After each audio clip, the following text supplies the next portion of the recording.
చాలా మందికి మన మీద పగ ఉంటుంది, అవకాశాల కోసం వెతుకుతుంటారు అంతే. అర్థమైందా? నీతోనే ఉండొచ్చు, మీతోనే తినొచ్చు, మీ బంధువులు కావచ్చు, మీ రక్త సంబంధికులు కావచ్చు, మీ స్నేహితులు కావచ్చు, కానీ ఎప్పుడు నుండో ఉంటుంది వాళ్ళకి మనసులో, కానీ టైం కోసం వెయిట్ చేస్తూ ఉంటారు. పగ ఎందుకయ్యా నీకు పగ? దావీదు మీద నీకు ఎందుకు పగ? దావీదు మీద ఎందుకు కోపం? నీకు దావీదుకి ఏం సంబంధం? దావీదు నీకేం కీడు చేశాడని? ఏంటి నీ బాధ ఏంట్రా బాబు? నీ బాధ ఏంటి? షిమి నీ బాధ ఏంటంటే, ఇతని బాధ అంతా ఏంటంటే ఈ దావీదు గారు ఇంత గొప్పడైపోయాడేంటి?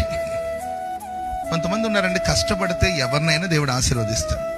స్తోత్రం చెప్పండి గట్టిగా.